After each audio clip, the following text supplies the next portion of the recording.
Complexity of approaches చూద్దాం. NLPలో complexity of approaches refers to as compositional algorithms and resource requirements associated with different models and methods used for various NLP tasks. మనం NLP task చేయడానికి మనం different methods కానీ models కానీ వాడతాం. So అవన్నీ దేనిపైన base అయి ఉంటాయి. ఆ మెథడ్స్ కానీ మోడల్స్ కానీ చాలా దానికి ఆ మెథడ్స్ కానీ ఇప్పుడు మోడల్స్కి చాలా రిక్వైర్మెంట్స్ కావాలి, ఆల్గరిథమ్స్ కావాలి, కాంపిటీషనల్ రిసోర్సెస్ కావాలి. సో ఇవన్నీ బేస్ చేసుకొని ఆ మెథడ్స్ కానీ మోడల్స్ కానీ రన్ అవుతాయి. ఆ మెథడ్స్ మోడల్స్ ఎందుకు వాడుతున్నాం? మనం ఎన్ఎల్పి టాస్క్లు చేయడానికి వాడుతున్నాం. సో కాంప్లెక్సిటీ అనేది అక్కడ వస్తుంది. సో కాంప్లెక్సిటీ అనేది చాలా వేరీ అవుతూ ఉంటుంది బేస్డ్ ఆన్ ద మీరు తీసుకున్న అప్రోచ్ బట్టి. Very depending upon the specific approach. Like different అప్రోచెస్తో డిఫరెంట్ కాంప్లెక్సిటీ అనేది మీకు రైజ్ అవుతుంది. అంటే కొన్నిసార్లు తక్కువ కాంప్లెక్సిటీ ఉండొచ్చు, మీకు కొన్నిసార్లు ఎక్కువ కాంప్లెక్సిటీ ఉంటుంది. బేస్డ్ ఆన్ డాటా సెట్ కావచ్చు, సైజ్ ఆఫ్ డాటా సెట్ పైన, ద కాంప్లెక్సిటీ ఆఫ్ లాంగ్వేజ్ పైన, and available of computational resources based on this. ఇంకా చాలా దానిపైన మీ ఏదైతే కాంప్లెక్సిటీ ఉన్నదో అది డిపెండ్ అయ్యి ఉంటుంది వీటిపైన. అలా కొన్ని ఇవ్వచ్చు మన కాంప్లెక్సిటీ దేనిపైన డిపెండ్ అయ్యి ఉంటుంది. అంటే మీరు తీసుకున్న మోడల్ ఆర్కిటెక్చర్ పైన ఒకవేళ మంచిగా ఉన్నానుకో, choice of model architecture plays a significant role in complexity. ఒకవేళ మీరు సింపుల్ మోడల్స్ తీసుకున్నాక లైక్ లాజిస్టిక్ రిగ్రెషన్ ఇలాంటి సింపుల్ మోడల్స్ తీసుకున్నాక మీకు లెస్ కాంప్లెక్సిటీ దొరుకుతుంది. డిపెండ్స్ కంపేర్ టు ఒక deep neural networks like transformers తీసుకున్నాకో అది వాటికి ఎక్కువ కాంప్లెక్సిటీ అనేది మీకు వస్తుంది. ఒక చిన్న సింపుల్ లాజికల్ రిగ్రెషన్ తీసుకుంటే తక్కువ కాంప్లెక్సిటీ ఉంటుంది దాంట్లో. అలా అనమాట. మోడల్ ఆర్కిటెక్చర్ అనేది చాలా ఇంపార్టెంట్ రోల్ ప్లే చేస్తుంది కాంప్లెక్సిటీ కోసం. కాంప్లెక్సిటీ ఎంత తగ్గించాలో ఎంత పెంచాలో అని. అట్లనే అంటే కాంప్లెక్సిటీ అంటే బేస్డ్ ఆన్ దేనిపైన? ఎన్ఎల్పి టాస్క్ల పైన. దాంతోపాటు మోడల్ సైజ్.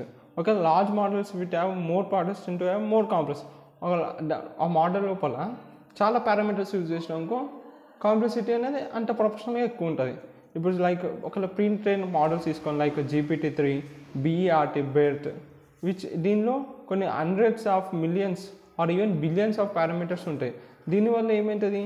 దీనికి ఎక్కువ కాంపిటేషనల్ రిసోర్సెస్ కావాలి. అర్థమవుతుందా?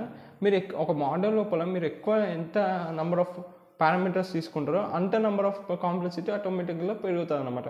అలాంటి ఎగ్జాంపుల్స్ చూసుకుంటే మోడల్ GPT-3లో కానీ అలా మనం హండ్రెడ్స్ ఆఫ్ మిలియన్స్ కానీ even billions of parameters use చేస్తాం. దానివల్ల దానికి ఇప్పుడు అన్ని పారామీటర్స్ యూజ్ చేస్తున్నావు కాబట్టి దాన్ని హ్యాండిల్ చేయడానికి నీకు అన్ని రిసోర్సెస్ కావాలి. సో అన్ని రిసోర్సెస్ కావాలి కాబట్టి దానిలో కాంప్లెక్సిటీ అనేది ఆటోమేటిక్గా పెరుగుతుందండి. అలానే ట్రైనింగ్ ఆఫ్ డాటా సైజ్. అట్లనే మీరు the amount of training data sets effects the complexity of model.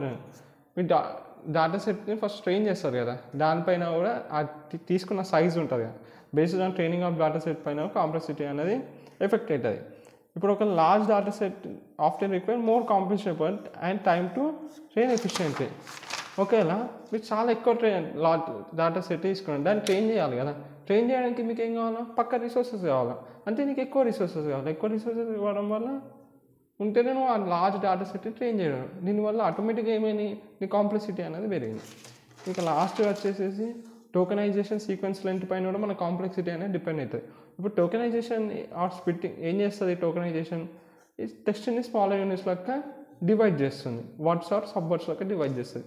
ఒకవేళ ఈ టోకెనైజేషన్ మన కాంప్లెక్సిటీ పైన ఇంపాక్ట్ పడుతుంది. మోడల్ కాంప్లెక్సిటీ పైన ఇంపాక్ట్ పడుతుంది.